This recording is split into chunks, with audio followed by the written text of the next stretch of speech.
주님이 오신 날, 나는 아파서 눈물이 난다. 오늘이 속된 말로 크리스마스 이브입니다. 내일이면 주님이 오신 날이다, 크리스마스다. 그렇게 교회에서 그리고 세상 사람들이 마치 무슨 명절을 만난 것처럼 어떤 즐거운 일을 만난 것처럼 그렇게 웃고 떠들며 그렇게 보낼 겁니다. 그러나 우리는 크리스마스가 예수님께서 탄생하신 날이 아니라는 것을 알고 있습니다. 그리고 또한 크리스마스 날 예수님의 탄생 일이 맞다 안 맞다 그런 걸 떠나서 크리스마스 날 왜 우리가 즐거워하면 안 되는지 오늘 그거에 대해서 제가 3년 전, 2년 전 그리고 작년에 했던 크리스마스 설교들을 오늘 쭉 들었습니다. 그것을 제가 종합해서 3년 전에 했던 거, 2년 전에 했던 거, 1년 전에 했던 그 크리스마스 때 했던 설교들을 제가 종합을 해서 오늘 총체적으로 정리를 하는 그런 시간이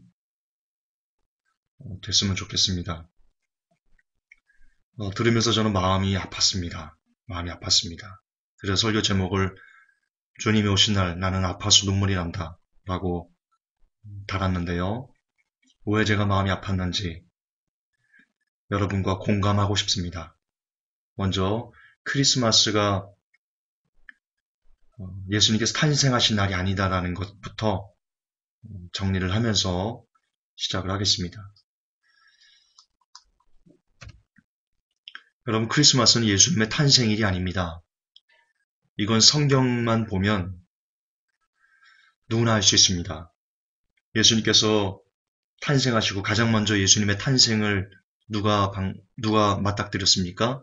바로 목자들이, 밤에 들에서 양을 치는 목자들이 예수님의 탄생을 제일 먼저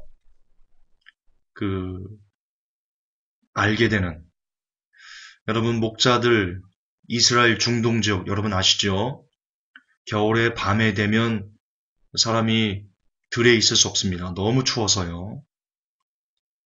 따라서 목자들이 밤에 들에서 양을 치고 있었다는 것은 예수님이 태어나셨을 때가 그렇게 춥지 않았을 때다. 우리는 알 수 있고요. 또 하나 조세 등록을 하러 가다가 마리아가 예수님을 낳습니다. 조세 등록. 여러분 이 당시는 농사를 짓는 그런 사회였죠. 그렇기 때문에 농사가 다 끝나고 얼마의 농사를 졌는지 그것을 상계를 해서 세금을 등록합니다. 근데 여러분 세금을 등록하러 부를 때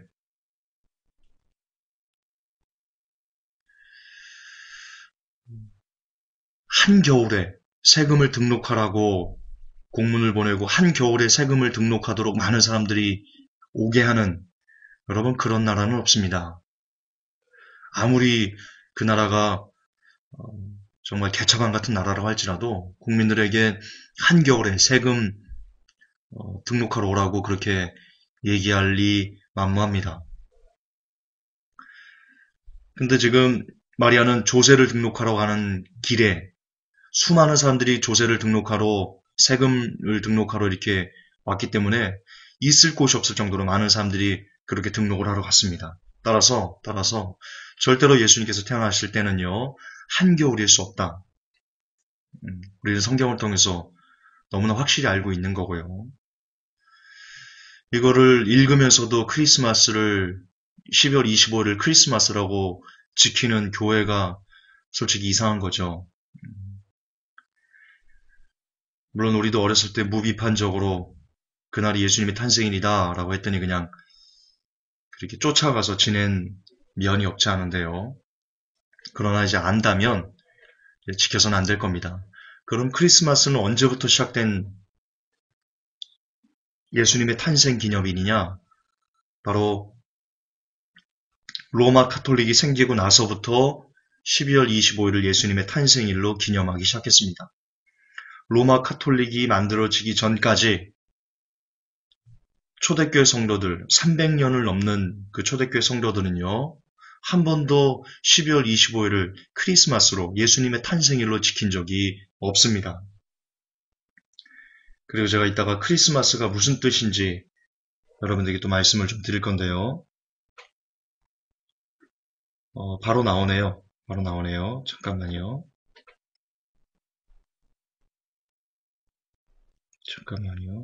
이게 안 되는 것 같아요. 자, 좀 순서를 바꿀게요. 자, 크리스마스. 이 뜻을 좀 알아봅시다. 여러분 지금 크리스마스, 메리 크리스마스 이렇게 이야기하시죠? 우리 크리스찬들은 크리스마스라는 단어를 써서는 안 됩니다. 이 크리스마스의 뜻은요, 합성어입니다. 그리스도와 그리고 미사를 합성해 놓은 단어입니다. 그리스도 미사. 이런 뜻인데요. 이 미사의 어원이 중요합니다. 여러분, 미사.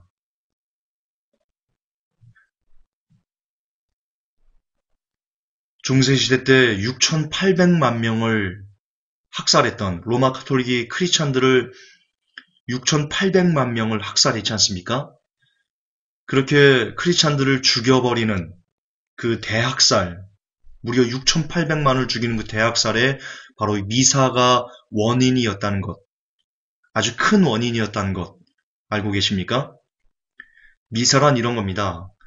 그들이 신부들이 나눠주는 빵과 그 포도주가 실제 예수님의 빵이고 실제 예수님의 피로 변화시킬 수 있다. 미사는 그렇게 하는 것이다. 포도주를 줄 때 그 수도사들이나 아는 그 로마 가톨릭 신부들이 포도주를 쭉 따르는 순간 그 포도주를 신부들은 예수님의 피로 변화시킬 수 있다. 그런 힘이 이 사제들에게 있다. 이걸 믿어야 된다. 이게 미사입니다. 이걸 믿지 않는다고 해서 예수님의 포도주는 예수님의 피가 아니야. 그건 그냥 상징이야. 예수님의 피 흘리심을 기념하는 것에 지나지 않아라고 진짜 성경적으로 빵과 포도주의 의미를 갖고 있던 사람들에게 로마 가톨릭은 아니야. 이건 진짜 예수님의 몸이고 진짜 예수님의 피야. 그렇게 우겨가지고 성경을 왜곡시키고 그래서 예수님을 계속해서 미사를 드릴 때마다 예수님을 계속 십자가에 못 박는 그 행위, 그게 바로 미사인데요. 그리스도 미사란 바로 예수 그리스도를 계속해서 십자가에 또 못 박고 또 못 박고 또 못 박아 계속해서 예수 그리스도를 상처내는 그런 잘못된 예배의 형식이 바로 미사입니다. 그런데 크리스마스는 바로 그처럼 잘못된 것을 그리고 과거 6,800만 명이 믿음 때문에 장렬하게 전사했던 그것을 지금 오늘날 한국교회는 크리스마스, 메리 크리스마스라고 말하면서 기념하고 있는 겁니다. 이런 거죠. 이런 겁니다. 이런 뜻입니다. 우리가 메리 크리스마스라고 말할 때 그 말 속에는 어떤 의미가 담겨 있냐면 믿음의 선배들을 로마 가톨릭 당신들이 잘 죽여주셔서 고맙습니다. 행복합니다. 메리가 행복이라는 뜻이잖아요. 그러니까 메리 크리스마스는 감사합니다. 로마 가톨릭이여. 당신들이 우리 믿음의 선배 6,800만 명을 잔인하게 학살하신 것을 나는 참 행복하게 생각합니다. 이런 뜻입니다. 메리 크리스마스가. 여러분, 제가 지금 여러분에게 드리는 말씀은 100% 팩트입니다. 어디서 추정한 것도 아니고요. 만들어진 것도 아니고요. 그게 본래의 의미입니다. 크리스마스가 갖고 있는 본래의 의미입니다. 또한 여러분 이 미사라는 이 단어는 라틴어 메스에서 유래했습니다. 이 메스가 무슨 뜻인지 아십니까? 해고하다, 일축하다라는 의미를 갖고 있습니다. 여기서 갖고 온 겁니다. 미사라는 단어를. 따라서 크리스마스가 그리스도 미사라고 했죠. 미사의 어원이 메스인데 메스가 해고하다, 일축하다라는 뜻이라고 했죠. 다시 말해서 크리스마스는 그리스도를 해고하다 이런 뜻입니다. 그게 진짜 의미입니다, 여러분. 크리스마스라는 의미가 여러분들이 교회에서 크리스마스, 메리 크리스마스, 할렐루야, 메리 크리스마스 이거잖아요. 이게 뭔 뜻이냐면 할렐루야라는 뜻은 하나님을 찬양하다라는 뜻입니다. 그리고 메리 크리스마스는 그리스도를 해고해서 즐겁다라는 뜻입니다. 그러므로 할렐루야, 메리 크리스마스 교회에서 이렇게 인사하는 것은 하나님을 찬양합니다. 그리스도를 해고해 주셔서 하나님을 찬양합니다. 그런 의미가 됩니다. 이어지면. 이게 엄청 무서운 단어입니다. 메리 크리스마스가 엄청나게 무서운 단어입니다. 그럼에도 불구하고 우리는 아마도 내일은, 아마도 오늘 저녁 2부, 크리스마스 2부 행사로 친교를 하고 무슨 문학의 밤을 하고 이런 곳에서는 너무나 자연스럽게 메리 크리스마스, 메리 크리스마스, 메리 크리스마스 하면서 웃고 떠들고 있을 겁니다. 예수님께서 하늘에서 우리 성도라는 사람들이 메리 크리스마스, 메리 크리스마스 하면서 웃고 떠드는 모습을 볼 때, 거기에 덧붙여서 할렐루야라는 단어를 덧붙여서 쓰고 있을 때, 그 모습을 바라보실 때 얼마나 마음이 아프실까? 나를 해고해서 그렇게 즐겁니 너희들은? 그런 예수님의 아픔이 제게는 들리는 것 같습니다. 여러분, 산타클로스도 우리가 짚고 넘어가야 됩니다. 왜 짚고 넘어가야 되냐면 교회에서 산타클로스 복장을 많이 합니다. 특히 문학의 밤 같은 거 행사할 때 산타클로스 복장을 하고 산타클로스 옷을 입고 어떤 것을 하고 히덕거리고 실제로 그럽니다.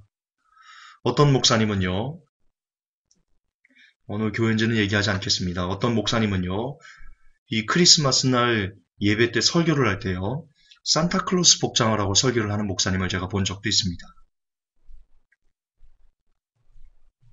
물론 저도 그때는 크리스마스의 의미를 몰랐을 때입니다. 저는 크리스마스가 어떤 의미인지를 재작년, 2년 전에 알았습니다. 근데 그 목사님은 제가 교계신문 기자로 일을 할 때였으니까 저는 뭐 촌지 받으러 거기 갔던 거고요. 근데 그 목사님이 그렇게 산타클로스 복장을 하고 주일날 이 크리스마스 날 이렇게 설교를 하시더라고요. 근데 저는 역시 그때 몰랐으니까 그거에 대해서 큰 어떤 개념을 두지 않았었습니다. 근데 산타클로스요, 이처럼 교회와 그리고 우리 문화에 아주 깊게 침투해 있는데요, 이 산타클로스의 의미를 아시면 정말 깜짝 놀랄 겁니다. 이 산타클로스는 성 니콜라스가 모델입니다. 로마 가톨릭의 성 니콜라스. 근데 로마 가톨릭 백과사전에 보면 성 니콜라스는요, 실존하는 인물이 아닙니다. 신화적인 인물인데요, 누구를 본따서 만든 모델이냐면 오딘이라는 신을 본따서 만든 성인 이름이 바로 성 니콜라스다. 그렇게 가톨릭 백과사전은 얘기하고 있습니다. 그런데 이 오딘이란 신이요, 영국의 옥스퍼드 사전을 보면 뭐라고 번역되어 있냐면 데블, 악마로 번역되어 있습니다. 그러므로 산타클로스의 의미는요, 바로 악마라는 뜻입니다. 그러므로 교회에서 산타클로스 복장을 입고 문학의 밤 행사를 하는 것은 악마의 탈을 쓰고 좋다고 희낙낙거리고 있는 겁니다. 그리고 그 목사님이 산타클로스 복장을 하고 크리스마스 때 크리스마스라는 단어를 쓰면 안 되는데 어쨌든 설교를 하기 위해서 인용할 수밖에 없습니다. 저는 왜 이 외에는 되도록이면 크리스마스라는 단어를 안 쓰려고 하는데요. 산타클로스 복장을 하고 예수님의 사랑을 얘기한다는 것은 사탄의 옷을 입고 사탄의 형상을 하고 마귀의 형상을 하고 예수님에 대해서 설교하는 것과 똑같은 의미다. 그러므로 성경은 이렇게 얘기합니다. 내 백성이 지식이 없음으로 망하는도다. 그렇습니다. 우리는 정말 너무 무지합니다.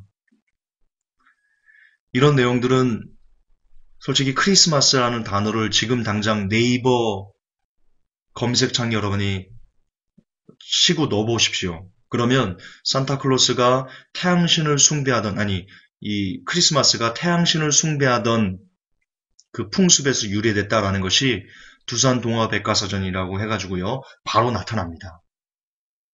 근데 여태 동안 우리가 10년, 20년 동안 크리스마스라는 것을 지내면서 한 번도 우리는 백과사전에 쳐보지 않은 겁니다. 물론 그때는 인터넷이 없었으니까 또 몰랐었겠네요.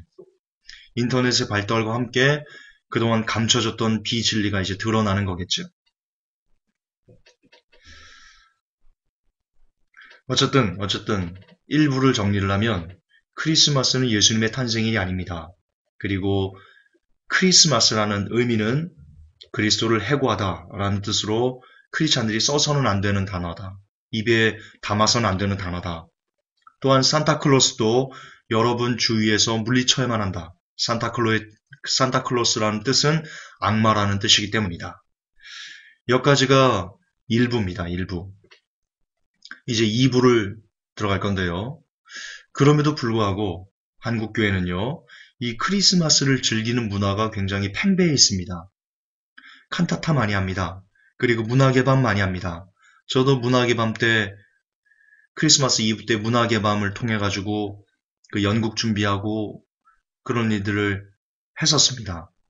그리고 아이들 재롱잔치,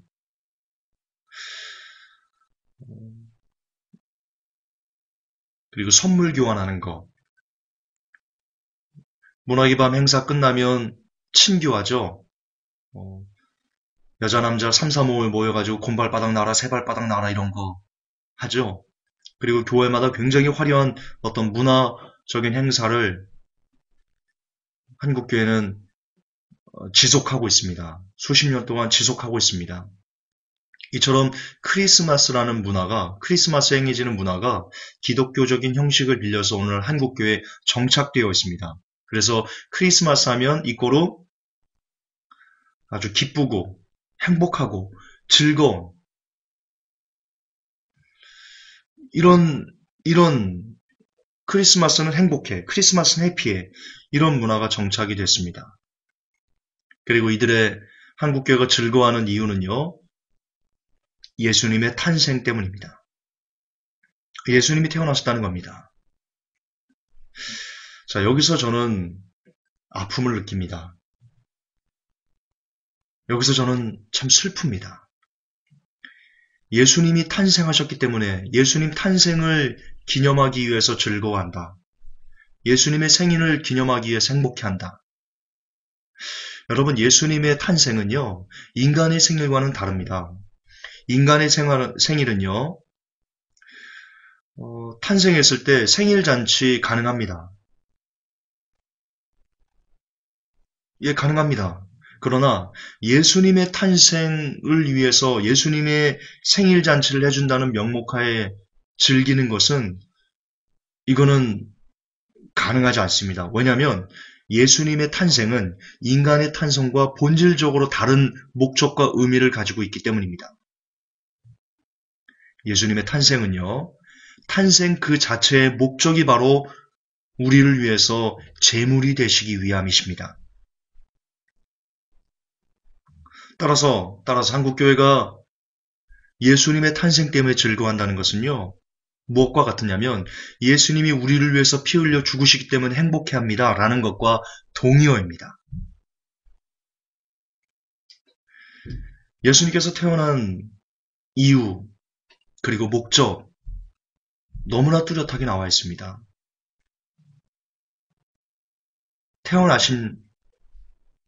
태어나심과 동시에 우리를 위해서 물 한 방울 피 한 모금까지 다 주시기 위해서 예수님은 이 땅에 오셨습니다. 물론 성경에 보면 땅에서는 기뻐함을 받으신 사람들 중에 평화다 이런 얘기가 있습니다. 그 의미도요. 그것 하나 갖고 기쁘다 구주 오셨네라고 말하는 것은요. 죄송하지만 염치 없는 겁니다. 여러분 먼저 예수님의 죽으심을 한번 생각해 보십시오.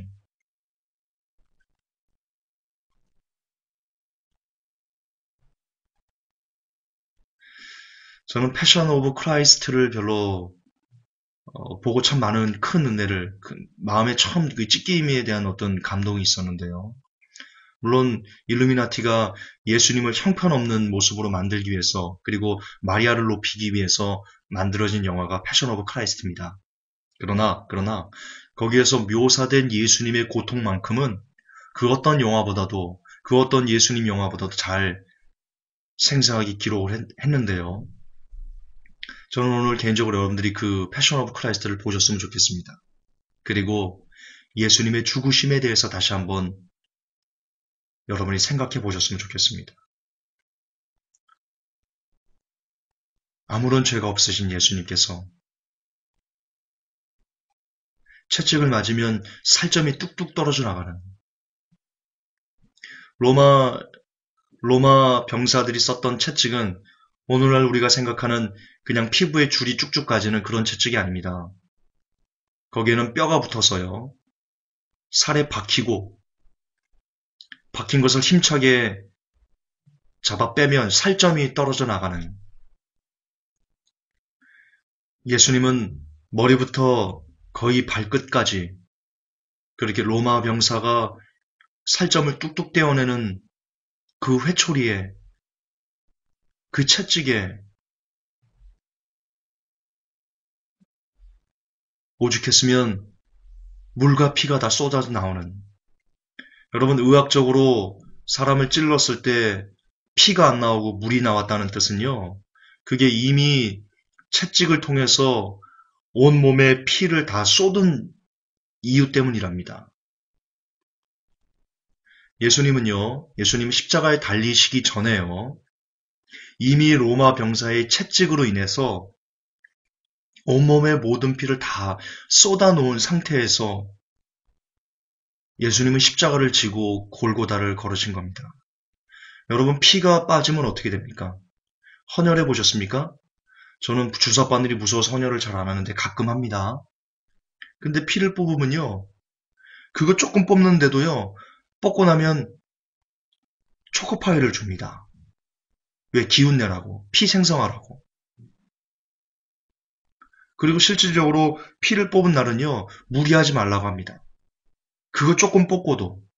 근데 예수님은 이미 그 나무 십자가를 짊어지실 때 한 발자국도 걸으실 수 없는 그런 상황이셨습니다. 왜? 로마 병사에게 이미 몸 안에 있는 피 한 방울까지 다 한두 방울을 남겨두고 다 이미 살점이 떨어져 나가면서 피를 다 쏟으셨기 때문입니다. 그렇게 더 이상 움직일 수도 없는 그런 상황에서도 나무 십자가를 지고 골고다 언덕길을 한 발 한 발 그렇게 올라가시는 예수님의 모습을 여러분 상상해 보셨습니까? 이거는 팩트기 때문에 우리는 상상해야 됩니다. 오죽했으면 구레네 사람 시몬이 예수님 십자가를 대신 짊어져야만 하셨겠습니까? 로마 병사들이 봐도요, 예수님께서 더 이상 십자가를 짊어질 수 없는 모습이었던 거예요. 짊어지고 일어나면 쓰러지시고, 그러면 또 때리고, 그래서 일어나서 또 십자가를 치고, 한 발자국 걸으시고, 온몸에 피가 없으니까, 힘이 없으니까, 또 쓰러지시고, 그러면 거기다 대고 또 등판에다가 채찍질을 하고, 그러면 예수님 또 우리를 구원하시기 위해서 그 십자가를 또 짊어지시고 또 올라가셔야 되고 또 걸으셔야 되고 그렇게 몇 번의 넘어짐이 있었을지 아무도 알 수 없어요. 그러나 엄청나게 많이 넘어지셨을 거예요. 십자가를 지고 힘이 없으시니까 피가 다 빠지셨으니까 그걸 보다 못한 정말 보다 못해서 구레네 사람 시몬에게 그 십자가를 대신 지라고 여러분 구레네 사람 시몬이요 나중에 교회 감독이 됩니다. 우연이 아닙니다.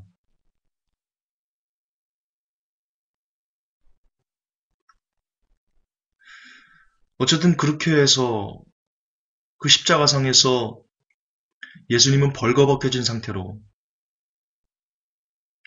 예수님 속옷을 통으로 짰거든요. 그거 벗으면 이 팬티까지 다 그냥 한꺼번에 내려가는 겁니다. 통으로 그냥 쌌기 때문에. 가장 인간으로서 드러낼 수 있는 가장 큰 수치스러운 거기 보면 제자도 있었고요. 요한이 같이 예수님 십자가 질 때까지 계속 끝까지 있었죠. 그리고 여인들도 있었고요. 예수님의 어머니도 계셨고요. 그리고 예수님에게 병고침을 받았던 어떤 사람들도 있었고요. 예수님은 그들에게는 우상이었죠. 그렇게 예수님의 좋은 모습만 봤던 그 사람들 앞에서 온몸이 다 벌거벗겨지는 그 수치를 당하고 십자가 위에 달려 계신 예수님. 우리는 그분의 십자가의 죽음을 너무나 대수롭지 않게 생각하고 있는데요. 그분은 정말 인간이 받을 수 있는 수치와 모욕을, 모든 모욕을 합친 것보다 더 심한 모욕과 수치를 받으셨고요. 그리고 고통을 당하셨어요. 그렇게 예수님은 결국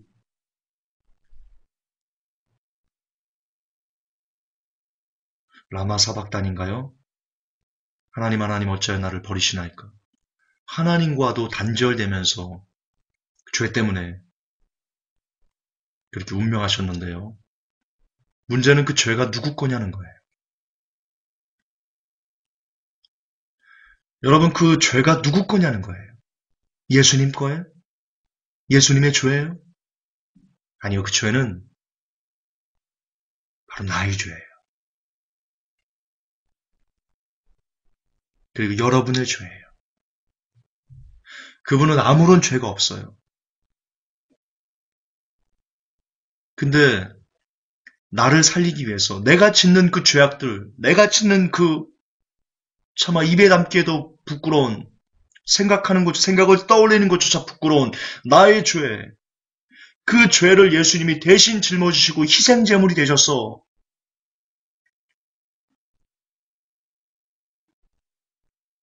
죽으시기 위해서 오신 날이 바로 예수님의 탄생이에요. 예수님의 탄생은 이꼬로 그러므로 우리 죄를 대신하는 희생제물이에요. 그런데 우리가 크리스마스라고 웃고 떠든다고요? 이런 거예요? 야, 내가 죽어야 되는데 예수 그리스도가 대신 죽어주니 행복하네. 아, 해피하네 아주. 할렐루야네. 지금 이러는 거예요? 여러분 죄송하지만 크리스마스 날 웃고 떠드는 거는요. 나 대신 예수님이 죽어서 좋네. 잘 됐네. 아이고 행복하네. 그 짓 하고 있는 거예요. 여러분 이건 죄예요. 이건 정말 예수님의 그 은혜를 배은망덕도 이런 배은망덕이 없는 거예요.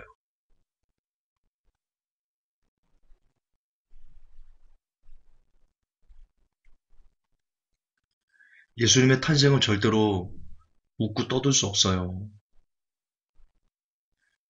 예수님의 탄생은 정말 여러분들이 크리스마스를 예수님의 탄생이라고 인정하신다면요. 여러분 크리스마스 날 울어야 돼요. 통곡해야 돼요.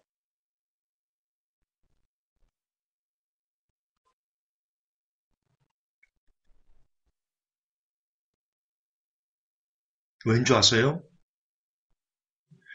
여러분 예수님의 죽으심을 알고도 여전히 죄와 짝하고 죄와 뒹굴면서 살고 있잖아요.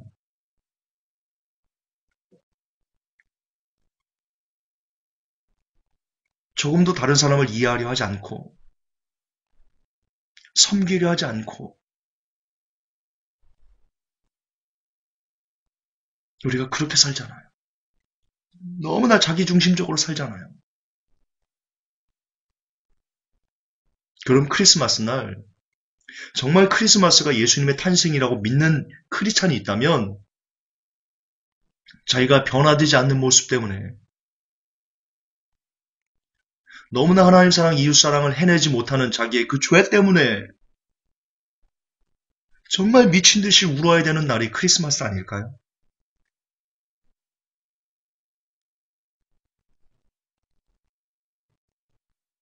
크리스마스는요,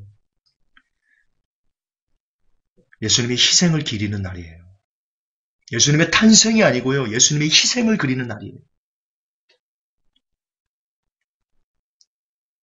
물론 크리스마스가 12월 25일이 아니지만, 예수님의 탄생일이 아니지만, 그러나 그럼에도 불구하고, 지금까지 행했던 그 전통이 25일을 크리스마스로 지킨다면, 그걸 바꿀 수 없다면, 차라리 그렇다면, 예수님의 탄생을 즐거워할 게 아니고 예수님의 나를 위해 대신해 죽으실 그 희생을 기리며 그러면서도 여전히 나의 죄를 끊어내지 못하는 이런 더러움을 회개하며 그렇게 통곡하는 그런 날이 크리스마스가 돼야 돼요. 정말 철저하게 나를 돌아보는 그런 경건과 회개의 시간으로 주님을 주님 댁에 모실 수 있는 예수님의 희생을 결코 헛되게 하지 않는 예수님의 희생이 나를 살려주셨고요. 예수님의 희생 때문에 내가 이렇게 변화돼 가고 있어요. 예수님은 절대로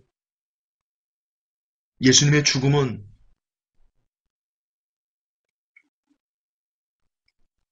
적어도 제게는 이 세상에서 내가 받은 것 중에 가장 큰 사랑이에요. 나는 그 예수님의 희생을 내 생명을 다해 기리겠어요. 라고 고백하는 날이 진정한 크리스마스의 의미가 되어야 됩니다.